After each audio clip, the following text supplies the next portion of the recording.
Hi, everyone. Welcome back to week 13. I had to double check my notes there. Week 13 Waiver Wire, brought to you by Fantasy Six Pack. I am joined by my host.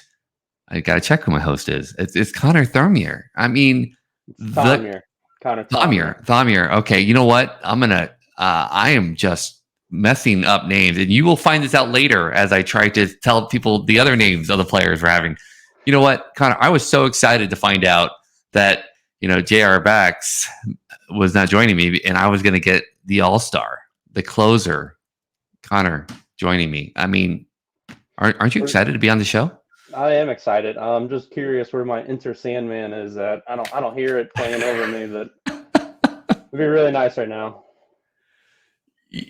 So I don't know if you've seen some of my other interviews that I've done, and I think I've butchered everybody's name. And the thing is, I go over how to pronounce people's names ahead of time, and I still mess it up. And the worst part is, I have a hard to pronounce name. Like it's a JP Damon, like Matt Damon, but it always looks like Damien or something. And I should give more respect to that. And I apologize. So please do not kidnap my dog like you did last week. That was not cool. Well, that was me. As always, we're brought to you by Fantasy Six Pack. Come on down to fantasysixpack.net and become a subscriber today. There's a lot of amazing reasons to do that, especially with football coming up as well. I know we're in baseball, but everybody's got their mind on fantasy football as well.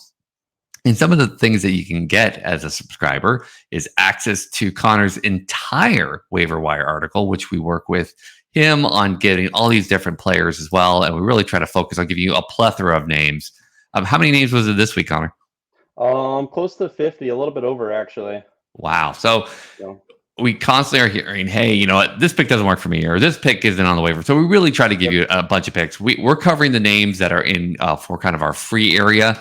And then, of course, for the subscribers, you get the entire article. The other area that you'd really love to be if you're in fantasy football is fantasy baseball as well, is our access to our Discord. And there we really talk and have an incredible discourse with our subscribers who ask us things from like, hey, this is my roster. I am in 4th place. What do you think I should do to shake it up? Or, trade analysis as well. But it's a great chance to just talk to the people that are doing this research and really have a great intercourse with them as well. So please come on down and subscribe. So enough of all the intro stuff. Let's kick off week 13 by hitting you over the head like we do with our first choice every week and tell you, why have you not picked up a person we've covered previously? And that person is my favorite best ball pick every season, it seems like lately, Lane Thomas. He's such a sneaky play. And if you don't kind of watch his numbers, I don't know what it is. I think it's one of those things, if you look and you're in a daily league, you kind of lose where Lane Thomas is sometimes. But if you're in best ball, Lane Thomas is killing it for you. Right now, I'm just quoting off Back Pick Fantasy on Twitter. Lane Thomas was in the top 50 in standard category leagues heading into today, and that was yesterday. He's on a 25 home run, 104 runs, 77 RBI, 15 stolen base, 293 average pace. I believe that will play, sir. Oh, yeah, 100%. Yeah, I love it. And so then when you go to his Savant page, I mean, there's some red, and then there's a lot of blue. And this is one of those players that we were joking about ahead of time. Like, if you look at it, you're like, I don't know if I want that guy. But it's like, Lane Thomas is one of those players that's going to help you win championships. You need the Lane Thomases of the world on your team, because you're not going to have every player be Mike Trout. Lane Thomas is going to be your 3rd outfielder, your 4th outfielder. Those Lane Thomases, and especially with his sprint speed at 94th percentile, and he's constantly, really using the most of his tools. And he has an incredible spray chart. So let me just give you where he's at now. Right now, he is at his 74th game. We're looking at 12 home runs, 37 RBIs, 7 steals. And the part that is near and dear to my chest here, right, is 338 OBP with a 493 slugging. I just love those. His offense WAR right now is almost 10 at 9.7. So He's doing a lot of things right in his age 27 season, and we've seen this before. In last year, he had 17 home runs, almost the quietest 17 home runs you can have. So, Connor, tell me, I mean, you were one of his big advocates, along with me, of course, for Lane Thomas. Tell me some more good stuff about him. Well, I mean, like right now he's like a top 20 outfielder and he's performing like it. But there's so much room that he's available in all these different leagues. His roster percentage on Fantasy Pros was at 56% yesterday, which is Wow. insane for a top 20 guy, you know.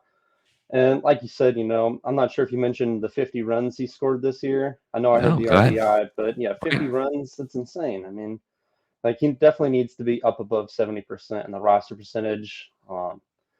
Just some guys that I thought that you could drop that have a higher roster percentage right now are like Giancarlo Stanton, Hunter Renfroe, Jeff McNeil, Taylor Ward. Like I like all those guys, maybe besides for Giancarlo. But I'm 100% picking up Lane Thomas for him because, like you said, you know, I think he's your good third or fourth option in the outfield. You know, I think that's great analysis there, Connor, because of the fact that, you know, a lot of people are like, well, you know, I have this, you know, name guy and I'm expecting him to bounce back. Well, except for Giancarlo, because yeah, I think he's on the IL all the time now, which is sad because I love watching him hit, but also I hate the Yankees. But needless to say, I'm glad you kind of spit out some names there as well. You know, again, I'm almost sure, and I'm talking to the viewers here, I'm almost sure you have a player on your bench that you probably like more than his stats show you because of a name. And that's the person you need to drop for Lane Thomas, because he's absolutely worthwhile to be putting on your team. Now, we're going to go to our next person on here. And, you know, I love that sometimes we just disagree here. Jake McCarthy is another, for me, a best ball, you know, kind of late draft pick. He's on probably about 60-70% of my best ball teams. But I'll be honest with you, and I told you this ahead of time, that, you know, I kind of disagreed, and we disagree, and that's good because I think people should still watch us, know that we don't always be like, oh yeah, we all agree, so let's go.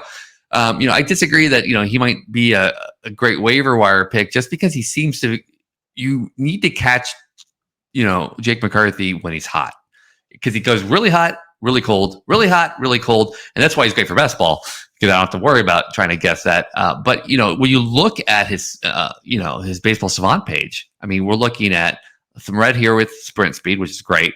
But, you know, the whiff percentage is, you know, 80 percentile, which is great as well. Now, this is not that he's 80th percentile in whiffing, but, you know, and not doing so. And outs above average, again, 80th percentile. But man, Connor, there's a lot of blue on this page. You know, average exit velocity is at 8%, and, you know, hard hit percentage is at 3%. And he's trending. It's amazing. His expected like on base average is like right at average almost the entire season. So just to kind of give everybody, you know, an idea of where we are with him, you know, you really don't even need to look at his season average. I really want to just call out his monthly, because March to April, he was batting 143. Like I said, hot, cold, right? 143. He had 1 home run, 8 runs scored, and 12 strikeouts. So that was his cold month. And then in May, we went the complete opposite way. We didn't hit any home runs, but he was hitting 389. But he only had 18 at bats or 20 plate appearances. But then again, he looks like he's heating up again here, with typical McCarthy style, with, you know, 74 plate appearances right now. And he's had 1 home run, 11 runs scored with a 273 average. And, you know, we're almost balancing out of strikeouts and walks at 15 strikeouts and 6 walks. But again, I'm not the Jake McCarthy lover you are. I love the Beatles, just not this McCarthy. Would you tell me a little bit more, Connor, about why we think, you know, our viewers should be picking him up? Oh, you know, I think coming into the season, he was getting drafted pretty high, and I was one of the people that, you know, fell into him. I was like, oh, I got to get him because he's got that speed. He's going to match well with Corbin Carroll. Right. I drafted him. He was terrible. Like you said, he was terrible to start the season. It hurt. Right. And he got sent down. He got optioned, and he did pretty good down there in AAA. And they called him back up on May 26th. And since then, he's been slashing, you know, 300, 360, 425. He's got 12 runs and 13 stolen bases. And the stolen bases is really what I like, but it also helps that he's getting on base how he has been at the 360 clip since he's been up. And the Diamondbacks in general are a red hot team. You know, I like a lot of players on them right Yeah. now. Yeah, absolutely. With they got all these young players, and I think they're really vibing well, and it's good to hop in there while they're hot. He might not be a season long guy. You know, if he Sure. does go back into a cold streak, I would definitely recommend dropping him and then maybe keeping a close eye on him because you want him when he's hot. But when he's hot, he is a really good player. I mean, especially with the stolen bases considered. And I mean, that's really the main thing with him for me. Is just getting the stolen bases, getting on base. Right. He doesn't provide much power, but Right. I think he could still offer some value. Well, that's great. And, a good point. Also, gosh, we did NL team previews, Jason and I missed on the Diamondbacks. I think everybody missed on the Diamondbacks, but I didn't realize just how, just young talent is just going to be like, I don't care what expectations are. We're just going to do what we need to do. And they are just, you're absolutely right. They are killing it out there. So on to our next one. And I'm talking about pitchers. I hate talking about pitchers because they always end up just doing bad things to me. But then again, we're talking about a Cleveland Guardians pitcher, and I love Cleveland Guardians pitchers because they know what they're doing. Gavin Williams, oh man, he's just part of this continuous, rookie campaign coming out. The problem is that a lot of people have been burned by rookies this season so far. They've come up and they've just put up 14 ERAs, and people are like, why was I holding on to this guy to start the season? This guy's terrible. And then you have Gavin Williams, who's just, what he's doing is great. So, Saris, ENO Saris, just in case you don't know about this amazing guy, because he did Stuff Plus. He's actually created his own metric. It's fantastic. If you don't like baseball as much as we do, follow Eno anyways for his recipes and his beer choices. He's a Renaissance man. But Eno has a great article on The Athletic. You have to be a subscriber, so I'm not going to go too much into all the stuff that his article has. I am a subscriber, and it's definitely worth the read. But one of the things that he calls out about Gavin Williams is that only Taj Bradley, Bobby Miller, and Tyler Glasnow had better four-seam Stuff Plus in the minors. And he puts in a little short sentence, as if you didn't know. It's a great fastball. So, yeah. His bread and butter is his fastball. He's going to throw it. Well, right now he's throwing it above 50% of the time. Yep. And he went AA, AAA this year, and then the majors. That's a guy who we're like, but again, it's Cleveland Guardians. They kind of don't mess this up, along with the Braves. Exactly. So. In AA, he had 3 games started. He had a 12.5 K per 9 with 1.8 walks per 9. Then he jumps up to AAA, and he has 9 games started. So we have a little bit more to work with here. 11.9 to almost a 12 K per 9. The walks kind of moved a little bit, 4 walks per 9. And, it's not like, if you look at like the batting average balls in play and things of that nature, you're not looking at something that isn't sustainable. The one part that suddenly kind of jumped out at me was the 16% home runs to fly ball ratio, which is kind of getting to a danger zone area, at least for me. So we have that, and then he gets to the majors, right? And he starts his first game, 5.2 innings pitched. We're talking like 6 Ks per 9 with almost a 5 walk rate. Not beautiful at the moment, but then he just seems to get it done. He allowed 4 runs, but on 4 hits, 3 walks, but it was in 5.2 innings. And in doing that, he kind of showed that, again, it's his first start. It didn't look like the best, but all the key points were there. 54% fastball, 18% slider, 50% change, and then a curveball at 13%. So he has a 4-pitch mix, which is awesome. I'm always scared of those 2-pitch mix starters. So I think he has enough to keep these hitters uncomfortable in the box once he gets settled in.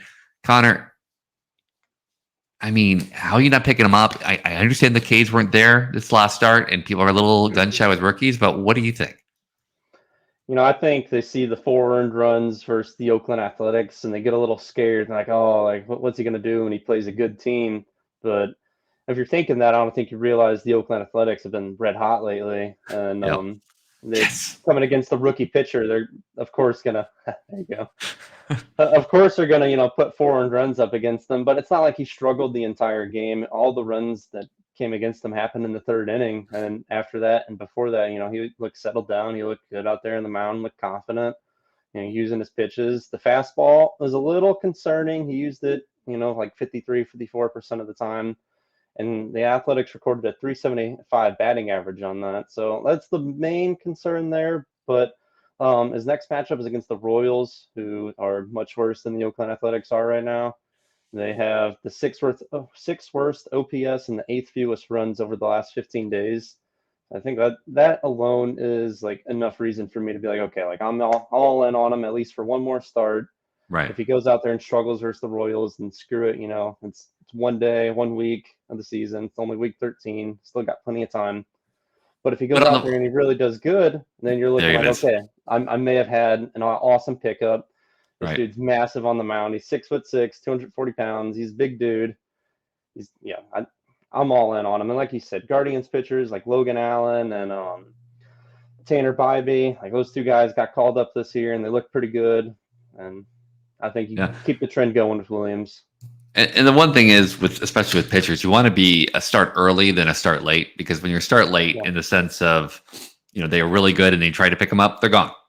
So you just want to grab them now. Like Connor just said, he has a great matchup this week, and if he's terrible, then drop him. You're not going to lose anything there. But at the same time, this might be a trend that you definitely want to be early on to make sure, especially with all the pitching injuries and all the pitchers that have been terrible that we thought might be good. It's definitely worth picking him up to add to your pitching depth. Okay, we got through the pitcher. Let's go back to hitters.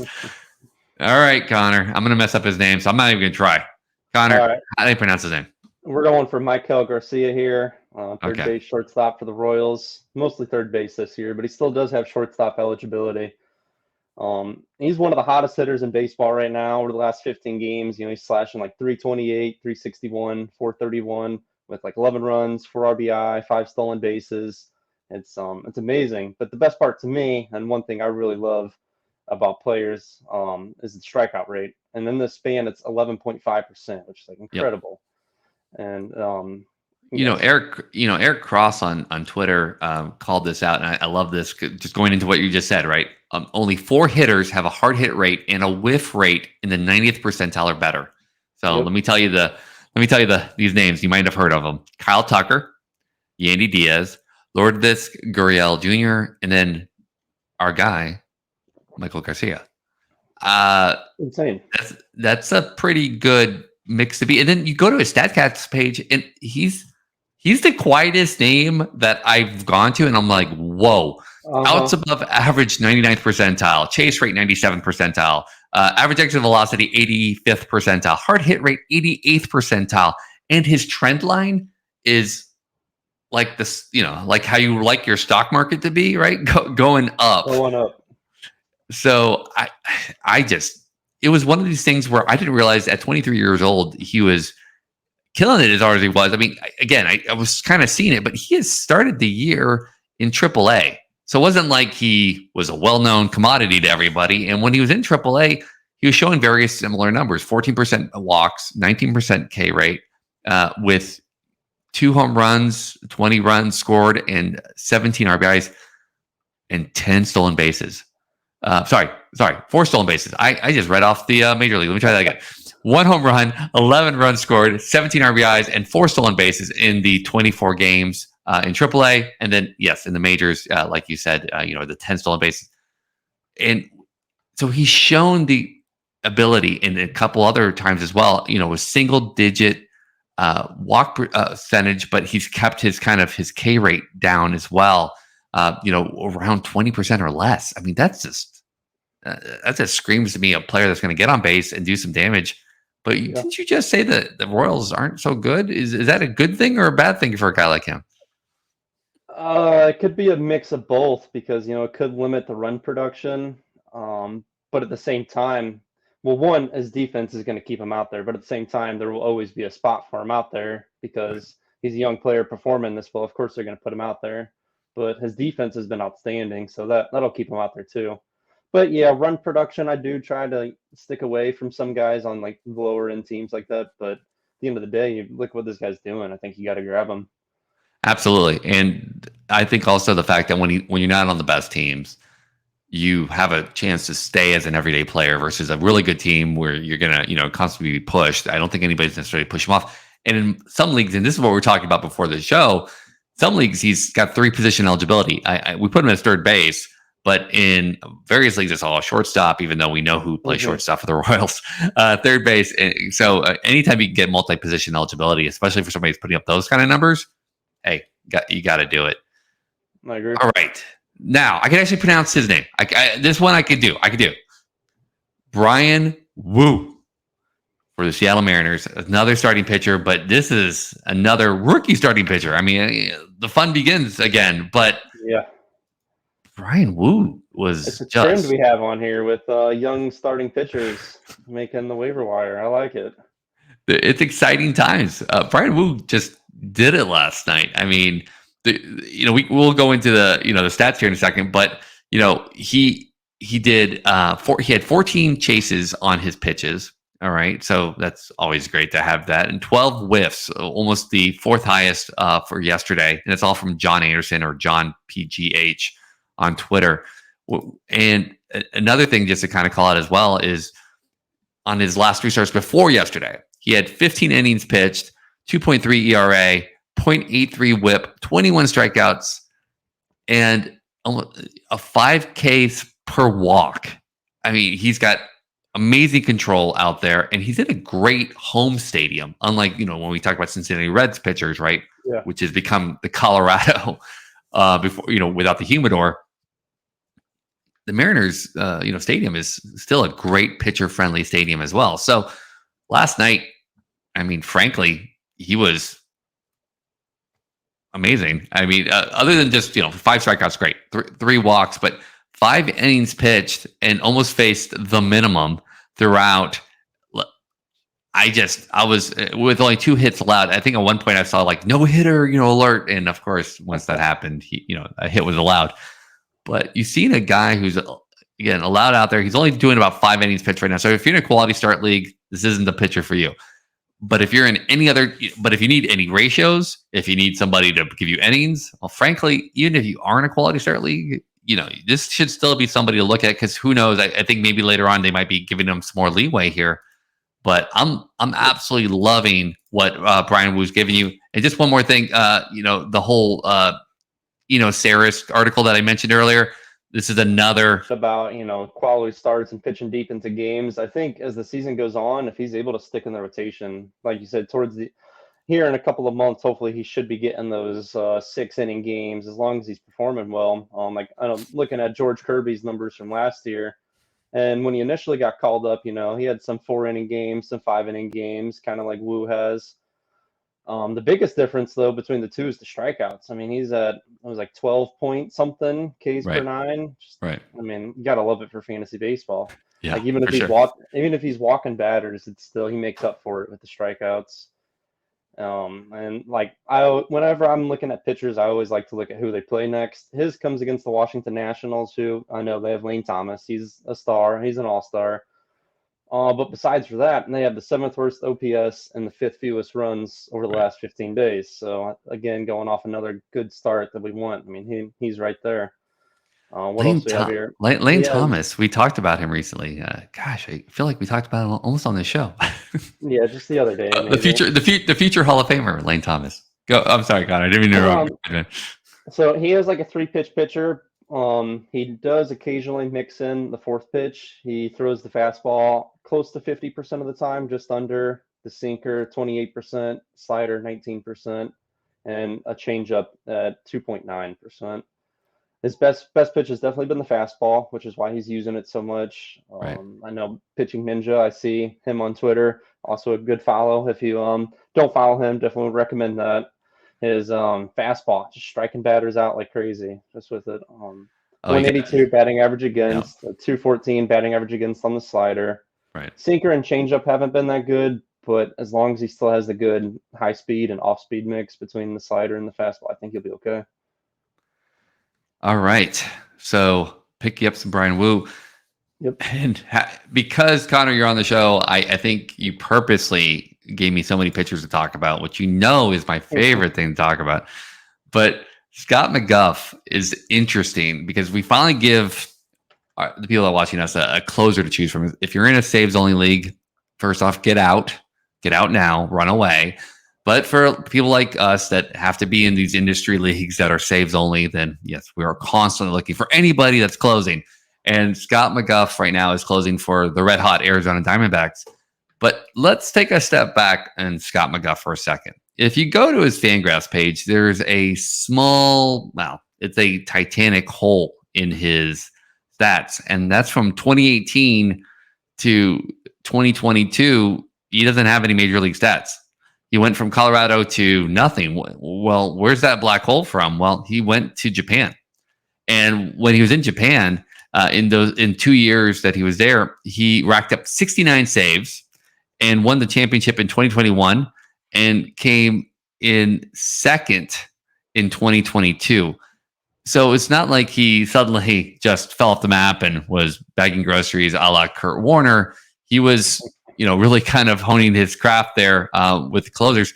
And again, kind of going back to somebody that was maybe not great early on, but people might have dropped him. He he had a 5 ERA around May 14th, and then he just turned it around. Absolutely turned it around. And is it the Welsh? It was interesting because he had talked about kind of this people that had dropped him in April, and he was really kind of highlighting the fact that a lot of people are like, "What do you mean dropped him?" And they were, it's always kind of recency bias, right? They're looking at all what he's doing now, and of course how hot Arizona is. And he called out the fact that May 14th, April and May especially, he was terrible. He wasn't this, and now he's pretty lights out closer for, again, the red hot Diamondbacks. I can't believe I'm saying that so much. But we're looking at the playoffs. I mean, World Series champs right now. In fact, you know what? NL championship obviously is going to be the Reds and the Diamondbacks. I mean, because everybody called that. But 10 Ks for 9 with 2 walks, which is exactly what you want from a closer. You don't want anybody walking anybody, and that's fun for us to talk about. Getting acid moments where we have that kind of volatility, but this is not that at the moment, and that's for season long. He had, like I said, he was terrible. He had those 5 losses, but he's really turned it around lately, and this is definitely somebody who looks like it's his job to lose in Arizona, who seems to be winning quite a few games right now. Connor, what else should we love about? I mean, Scott McGough, man, what a great like feel good story. It really is a feel good story. I mean, anytime you can get a player like on the waiver wires that comes basically out of nowhere, like you said, like if you had him, like you probably dropped him early on, but I don't think most people had him anyway. But I mean, yeah, he's one of the top closers over the last 10 days. He's at the top of the closer rankings. And, if you're in a saves league or a saves plus holds, this is a guy where you're like, okay, like this is a cheap player I can get right now. Not many people probably see what he's doing. So, I mean, yeah, that's really that. I mean, if you're looking for a cheap closer, this is the guy to get. You're not going to find anyone better for his price. Awesome. Well, I want to thank everybody for watching and hanging out with us. Again, we'll be doing this next week. I don't know if I get Connor or if I get another special guest or if I get Jason back. It's always fun for me because I get to then pretend like I am as smart as these amazing co-hosts that I have. Connor, thank you so much for joining us. Anything that you need to tell the viewers to watch out for your writing or anything else? Oh, yeah. So on fantasy6pack.net, I do the waiver wire, comes out every week. So, Jason and Dap, they do the video and I do the writing. So yeah, be on the lookout for that. And of course, subscribe so you can see I think it was 55 this week. So you can see the 55 extra players. I break them down by position. Sometimes I'll break them down by categories. So yeah, definitely subscribe to that so you can see all the extra people there. Sorry, I had to laugh. 55 is such a huge number of players. All right. Well, hey, thank you all so much for watching, and please catch us next week. Thanks. See ya.